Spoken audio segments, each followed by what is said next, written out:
Hey guys, I want to talk to you about frustration I had in clinical practice today, and in terms of how I kind of reflected that on my own life, and kind of taking ownership for it in a couple of different ways. In a nutshell, ironically, this is about the same lady that I was talking about in my previous video, about how she suddenly started walking more freely, and I felt like her spirit was back. Well, this lady phoned up to cancel her appointments because she's only had one session.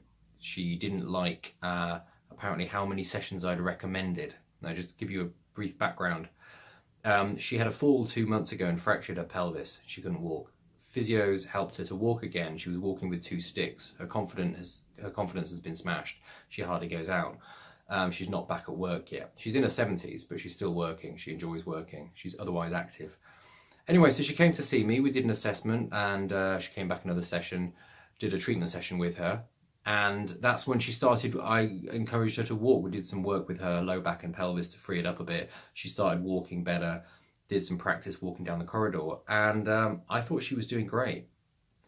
And she works in healthcare, this lady, so she's seen what happens to people, older people, when they break their hip. Generally, they go downhill very quickly, or they can do. And actually, mortality rate is very high in hip fractures. She didn't fracture her hip; she fractured her pelvis. But same principle, people lose their mobility, they lose their confidence, and ultimately they can lose their will to live, and they actually die. So she sees this stuff happening, and she knows how impaired she is. But she phoned up to cancel because she said, I recommended doing 18 sessions with her, which sounds like a lot, but bear in mind, she could hardly walk a few weeks ago. She wants to get back to being fit and active and doing, yoga and stuff like that. It won't take her that long to feel better, but we're talking about a full course of rehabilitation. And she phoned up and said, oh, I've managed to get a last minute appointment with my other chiropractor I saw last year about something. And once I saw him then, he only recommended 2 or 3 treatment sessions, so I'm going to go with him.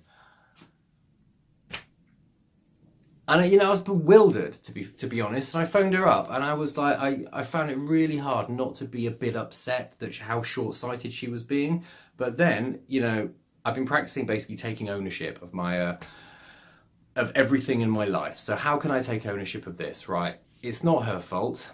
It's my responsibility to communicate the value of what I do. I didn't communicate, obviously, clearly enough to her the value and importance of this. And I said this to her on the phone. First of all, I said, why didn't you mention anything at the time? She goes, well, I didn't think of it. I'm like, well, we had this conversation, but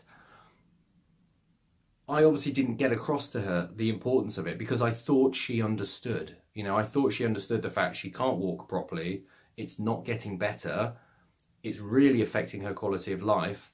Here's a solution to improve those things. In my mind, it was common sense that those fit together. Apparently the value in her mind, as far as I see it, wasn't high enough to justify the cost. And I think that's true for a lot of us. Until you've actually experienced something, you don't know what the actual value is. You don't know what you're getting. All you look at is the pounds or the dollar signs and compare it to something else, which could be completely different. Get back to the point. So I made a couple of notes here. Okay, so taking ownership, I didn't communicate well enough, so I'm going to really bloody learn this lesson and not take anything for granted. Sometimes you think things are so obvious, but you've got to spell it out to people. There's also another thing about treating the general public is that you get a whole host of different motivations and degree of motivation walking through the door.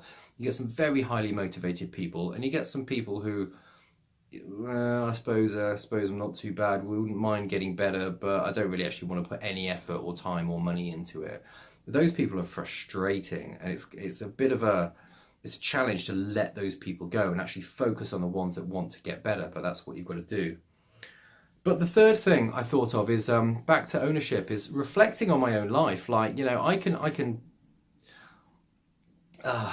think critically about this lady as much as I want, but ultimately I've definitely done this in my own life. How many things am I not taking advantage of in my own life? How many courses have I been on that I'm not using that material? How many books have I read, self-development books that I'm not using that material? How much fitter could I be than I am at the moment? How much you know, where am I in my life compared to what I could be if I'd put into practice all the things I read about and thought about and talked about. And I think that's, you know, that seems to be, although it's difficult, the best way of dealing with these lessons. You know, for me, it's, you can get critical to the other person. That was my automatic reaction. But then, you know, I've been practicing, like I say, taking ownership of it. I didn't communicate clearly enough.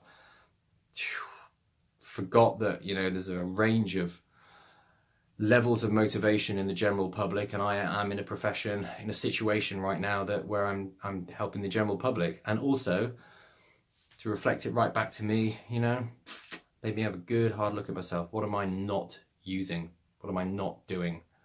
And that's something I'm going to be reflecting on for, you know, for a few days, I think. Just thought I'd share that. Bit frustrated today, but you know, this is what's happened. Thought I'd share it with you.